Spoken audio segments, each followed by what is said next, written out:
दोस्तों, कानून का जो खौफ होता है ना, वो मुर्दे पर भी जान डाल देता है। जो पाकिस्तान से आई है भगौड़ी, आखिरकार उसने एक्सेप्ट कर लिया कि मैं पाकिस्तानी हूँ। आखिरकार वो मान गई कि मैं पाकिस्तानी हूँ। और क्या क्या हुआ आपसे शेयर करूँगी। कहते हैं ना, चोर चोरी करता है और जब सीना चोरी करता है तो सीना चोरी इसलिए करता है कि उसकी चोरी पकड़ी न जाए। जब पकड़ने वाला पूरी तरीके से उसकी गलतियों को पकड़ ले और उसके पास कोई सुराग ना हो, सुराग यानी सबूत ना हो कानूनन, तो वो बेचारा हड़बड़ा जाता है। और इस हड़बड़ाहट में सीमा पगला गई और सीमा की जो मानसिक स्थिति थी वो गड़बड़ा गई। और सीमा, सॉरी मुझे हंसी आ रही है देखकर, क्योंकि मैंने देखा ही ऐसी चीज़ें सुनी है, ऐसी चीज़ें मुझे सोशल मीडिया पे मिली है कि मैं मजबूर हो गई आपको बात आपसे रखूं। तो सीमा ने आखिरकार मान लिया कि वो पाकिस्तानी है और वो जो भी इसको सपोर्ट कर रहे हैं, हो सकता है वो भी कुछ दिन बाद खुद ही धक्के मार के उसे निकाल दे हिंदुस्तान से, सॉरी। तो मैं जो अभी ना उसकी बेटी का बर्थडे हुआ था, आपने देखा होगा। और मेरा थोड़ा स्वास्थ्य डाउन है, मेरी आवाज़ क्लियर नहीं आ रही होगी क्योंकि कफ जमा हुआ और जो मौसम चेंज और फील्ड के काम की वजह से मैं थोड़ा बिजी थी और मुझे स्ट्रेस और थकान और कफ की वजह से थोड़ा प्रॉब्लम है। तो ये बंदी ने इसकी बेटी का बर्थडे था, कई बार उस बर्थडे में इसने बोला अपनी बेटी का नाम, जिसे परी बोलती है हिंदुस्तानी नाम से, तो उसका नाम इसने फरहा 2-3 बार बोला। सॉरी, कोई आ गए थे बीच में, मुझे वीडियो स्टॉप करनी पड़ी, तो मैं दोबारा से शुरू कर रही हूँ। जो ये है भगौड़ी, तो इसका जो है ना मानसिक संतुलन पूरी तरीके से छत बिछत हो गया। अब इसको समझ नहीं आ रहा कि मैं अब क्या करूं, क्योंकि चारों तरफ से बुरी तरीके से फंस चुकी है और सुना जा रहा है इसके लिए FIR हो चुकी है। अब ये खलबलाई हुई है, इसको कोई रास्ता नहीं नज़र आ रहा है बचने का। और उसमें हड़बड़ाहट में इसके मुंह से पाकिस्तान के लफ्ज़ निकल रहे हैं। जो ये बोलती थी मैं सनातनी हूँ, मैं हिंदुस्तानी हूँ, मुझे कोई भी मेरे धर्म से अलग नहीं कर सकता है, मैं एक महिला हूँ और महिला को क्या अधिकार नहीं है। कई सारे इसके ऐसे लफ्ज़ थे जो हमारी भारत की संस्कृति सभ्यता को तार तार करते हैं। उन महिलाओं के लिए एक दाग है जो महिलाएं अपने जीवन में स्ट्रगल करती हैं, अपने बच्चों के लिए स्ट्रगल करती हैं और अपने पति का रिस्पेक्ट करती हैं। और फ़िलहाल इस पर बहुत ज़्यादा तिलमिल आई हुई हैं और वो चाहती हैं जल्द से जल्द ये हमारे हिंदुस्तान से निकले और हम आज़ाद ज़िंदगी जिएं। क्योंकि इसके वजह से जिस तरीके की हरकतें करती हैं, तो बिल्कुल ही शर्मनाक वो हरकतें हैं। हमारे भारत देश बड़ा प्यारा मुल्क है, यहाँ पे इसकी छवि खराब होती है। सॉरी, स्वास्थ्य ज़्यादा ख़राब है, तो इस बात रखनी बहुत ज़रूरी है गुलाम हैदर भाई के लिए। और रोज़ मैं आवाज़ उठाती हूँ, हालांकि बहुत सारे लोगों को खुजली होती, मिर्ची लगती है, फ़र्क नहीं पड़ता क्योंकि हम अपनी बात को रखने का हिम्मत रखते हैं। तो आज क्या हुआ है, जो इसका वीडियो कल आया है इसका बेटी का बर्थडे का, तो इसमें बड़बड़ाहट में उसको बार बार फरहा बोल रही है, जो कि कभी इन लफ्ज़ों को नहीं बोलती है। अपनी बेटी को ये परी या उनके जो भी नाम है, फरहान जो लड़का है उसको ये बोलती है राज, फरमान बतूल जो भी है, ये उनको उनके नाम से नहीं मीना के नाम से जानती है। अचानक से इसके मुंह से जो है पाकिस्तानी लफ्ज़ निकलने लगे हैं और इनकी बेशर्मी की कोई हद ही नहीं है। बिल्कुल ठुमके लगा के बेटी के बर्थडे में उस बाप के साथ वो बर्थडे को सेलिब्रेट कर रही है जो कानूनन और किसी भी तरीके से उसका पिता नहीं है।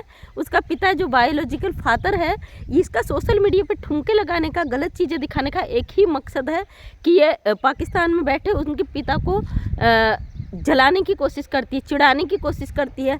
ये कोशिश करती है कि गुलाम हैदर भड़के, गुलाम हैदर कुछ ऐसा बोले और उसके बाद ये मीडिया को बुलाए और मीडिया में साबित करवाए कि ये बहुत अच्छी औरत है और इसके लिए इसका पति बहुत गलत कर रहा है। तो मैं उन मीडिया कर्मियों से भी कहना चाहूँगी, भाई जब आप इंटरव्यू लेते ही हो, किसी को आमने सामने बैठालते हो तो मीडिया का फ़र्ज अदा करें। आप एक सम्मानित पद पर हैं, चाहे छोटे हैं या बड़े हैं, वो अलग बात है, लेकिन आपका फ़र्ज बनता है कि दो पक्षों को अगर आमने सामने में बैठालते हैं तो उन दोनों की बातों को सुने और दोनों की बातों पे गौर करें। एक पक्ष को बैठालकर, दो पक्षों को बैठालकर एक को बेइज्जत करना, एक को सपोर्ट करना, ये किसी भी मीडिया का काम नहीं है। अगर आप सच में मीडिया वाले हैं तो मुद्दों पर बात करें। मैं एक सोशल वर्कर हूँ, मेरे पास बहुत सारे ऐसे मुद्दे आते हैं जो पति पत्नी के लड़ाई झगड़े वाले होते हैं, तो उसमें हम जब दोनों पक्षों को बैठालते हैं ना, जो पक्ष हमारे पास केस लेके आता है हम उसको पहले नहीं सुनते, पहले हम अलग से उस पक्ष को सुनते हैं जो उसके द्वारा जिस पर केस किया गया है, और फिर हम उस पक्ष को सुनते हैं जिसके द्वारा केस किया गया है, और जिसके लिए केस किया गया है और जिसके द्वारा केस किया गया है। फिर जब अलग अलग उनसे बात करने के बाद, वो भी अलग अलग टीमें बात करती हैं, उसके बाद दोनों पक्ष को एक साथ बैठा कर उस पर अपनी राय सहमति रखी जाती है। और समझ नहीं आता मीडिया ऐसा रोल क्यों अदा करती है जिससे पब्लिक उन पर सवाल खड़ा करे।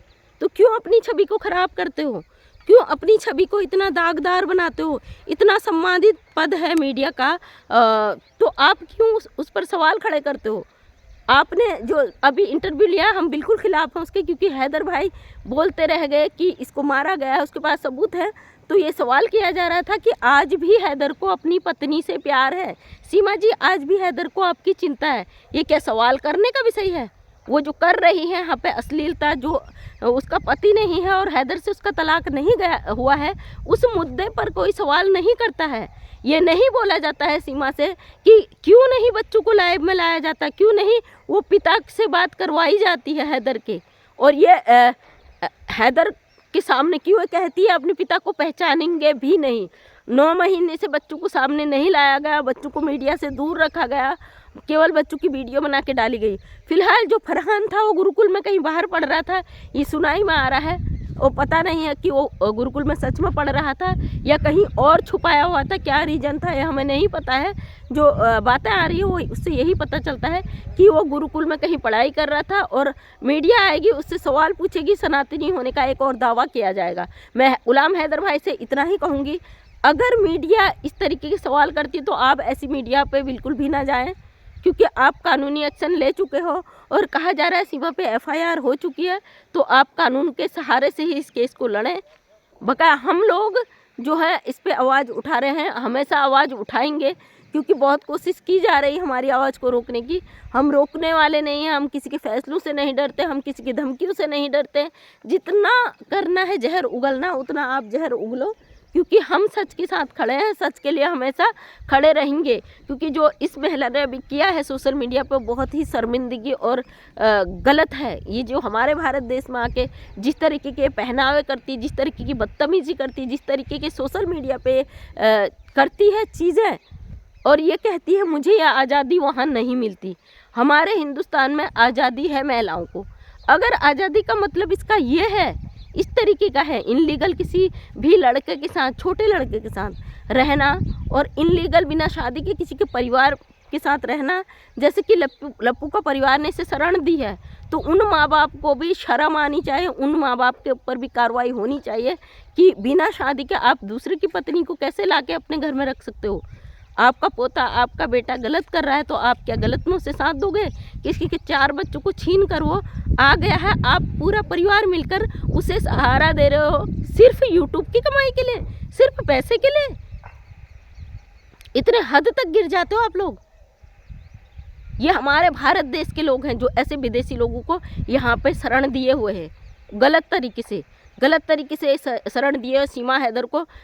सीमा हैदर तो जो उसने जो किया गलत किया, उसने अपने पति को धोखा दिया, अपने बच्चों के साथ गलत किया, उनके भविष्य को दाव में लगा दिया। लेकिन सबसे बड़ा गुनहगार सचिन है, और सबसे बड़ा गुनहगार सचिन का परिवार है, जिन्होंने ऐसी घुसपैठी को शरण दी, इनलीगल तरीके से लाए, वरना उसकी कोई हिम्मत नहीं थी। वो बिना किसी के सपोर्ट के इंडिया में प्रवेश कर जाती, और उसको जो सुराग दिए किस तरीके से उसे भारत में एंट्री करनी है, और जो अंसार बन्नी सर कर रहे हैं, जो मोबिन मलिक जी कर रहे हैं, तो मैं थैंक यू कहती हूँ। सच के लिए आपने आवाज़ उठाई, आप मुद्दों पर बात करते हैं, और उन मुद्दों पर हम आपके साथ हैं और हमेशा आपके साथ रहेंगे।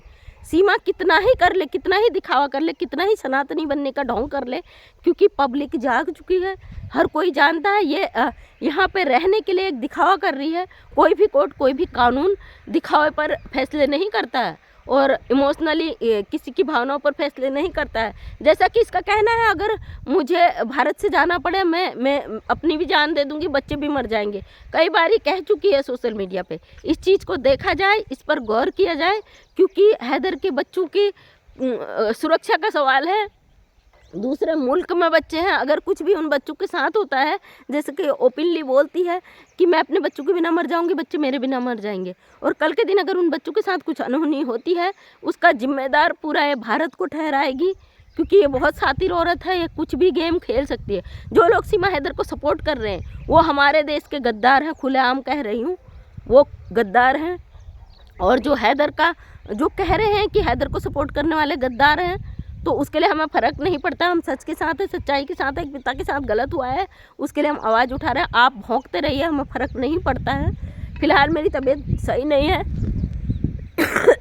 और वायरस जो अभी मौसम की वजह से है, सर्दी जुकाम खांसी फीवर जाड़ा लगकर मुझे आ रहा, वो सामने मेरा बिस्तरा पड़ा, मैं धूप में ही लेटी हुई थी, तो फिर भी मैं आवाज़ इस पर उठाऊंगी, क्योंकि सच के लिए आवाज़ उठाती हूँ ना, तो इस आवाज़ को रोकने की बहुत कोशिश की जाती है।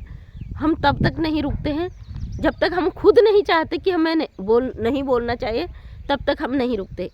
तो थैंक यू सो मच दोस्तों, तो है दिल से आपका धन्यवाद। सच का साथ दो, सच्चाई का साथ दो। एक पिता 9 महीने से मजबूर है, परेशान है, अपने बच्चों के लिए दर दर गुहार लगा रहा है, उस व्यक्ति को सपोर्ट करें, हैदर को सपोर्ट करें। और मुझे अंसार बन्नी सर और मोबिन मलिक सर पे पूरा भरोसा है, कानून के पढ़े हुए ज्ञाता हैं, और वो इस मुद्दे पे सही से बात रखेंगे। फिलहाल ये सुनाई में आ रहा कि सीमा हैदर पे कार्रवाई हो चुकी है और इसकी दिमाग की जो नसें हैं तिलमिला चुकी है, अब ये पागलों जैसी हरकत करने लगी है और ये उल्टा पुल्टा बोलने लग गई। हो सकता है खुद अपने मुंह से ऐसे बयान बोले जब इसको कोई रास्ता ना मिले, ऐसे बयान दे कि ये इसके पास जब बचने का कोई रास्ता नहीं होगा, हो सकता है अपने बयान दे। फिलहाल ये किसी के घर में है और जैसे कि ये धमकी दे रही है कि मैं बच्चों को भी ये कर दूंगी, खुद को भी कर लूँगी, मतलब ओपन सोशल मीडिया पे बोलती है, सचिन के बिना मैं जी नहीं पाऊंगी, मैं अपने बच्चों को भी ये कर दूंगी, खुद भी वो कर दूंगी, जैसे धमकियां देती है। तो उन बच्चों के लिए बड़ी दिक्कत है, बहुत मुश्किल है, वो बच्चे अनजान है, नहीं जानते कुछ भी। और ये भी सुना जा रहा था कि उसके बेटे को मारा गया था और उसे ये बोला गया था तू पाकिस्तानी है, पाकिस्तान जा, बच्चों द्वारा उसे पिटाई हुई थी। उसके बाद वो बच्चा नज़र भी नहीं आ रहा था और अब ये कहा जा रहा है कि वो गुरुकुल में एजुकेशन लेने जा रहा है, जहाँ पे सनातन धर्म का होता है। मेरे यहाँ पे भी गुरुकुल स्कूल है, वहाँ पे जो है धर्म की शिक्षा भी दी जाती है। तो मैं ये कहना चाहती हूँ, जब बच्चे नागरिक ही नहीं है तो कौन सा गुरुकुल स्कूल ऐसा है जहाँ उस बच्चे को एडमिशन मिल गया। बिना एडमिशन के अगर वो एजुकेशन लेता भी है तो केवल एक हवाई वाला ज्ञान है, हवा में वो ज्ञान ले रहा है, केवल दिखाने के लिए ले रहा है, क्योंकि उसे कोई भी एविडेंस नहीं मिल सकता, कोई भी सर्टिफिकेट नहीं मिल सकता है जिससे प्रूव करे कि वो हिंदुस्तानी है। और हमारे हिंदुस्तान की सरकार तब तक उसे एडमिशन नहीं दे सकती है जब तक उसके पास डॉक्यूमेंट्स नहीं होते हैं। नागरिकता ही नहीं है तो डॉक्यूमेंट्स का सवाल ही नहीं होता। जब माँ ही विदेशी और पिता ही विदेशी है तो फिर जब लीगल है हैदर, तो कैसे भारत सरकार उसको यहाँ पे एडमिशन दे सकता है। अगर सीमा हैदर को शादी करनी है तो हैदर से निपटे, हैदर से कानूनी लड़ाई लड़े और पाकिस्तान जाके तलाक दे के आए, और तब जाके हिंदुस्तान में लीगल तरीके से वो सचिन से शादी कर सकती है। वरना दुनिया का कोई ऐसा कोर्ट नहीं है कि पहले पति से तलाक लिए बिना आप किसी के लिए बच्चों को लेके भाग जाओ या उसे गलत साबित कर दो। कानूनी जो चीज़ें हैं वो कोर्ट साबित करता है, क्योंकि हैदर का जो कहना है कि इसका डाइवोर्स नहीं हुआ तो सीमा बहुत बुरी तरीके से फंस चुकी है और वो बौखलाहट में उल्टे सुल्टे काम करने लगी। तो थैंक यू सो मच, तहे दिल से धन्यवाद। मैं मंजू विश्वकर्मा, हल्द्वानी उत्तराखंड से डेली सुबह 8 बजे मेरा वीडियो आता है जो अपने समाज के हित के लिए रखती हूँ। अगर वीडियो पसंद आया लाइक शेयर कमेंट करें। नेक्स्ट टाइम वीडियो देखना चाहते हैं तो चैनल को सब्सक्राइब करें। थैंक यू सो मच, तहे दिल से धन्यवाद।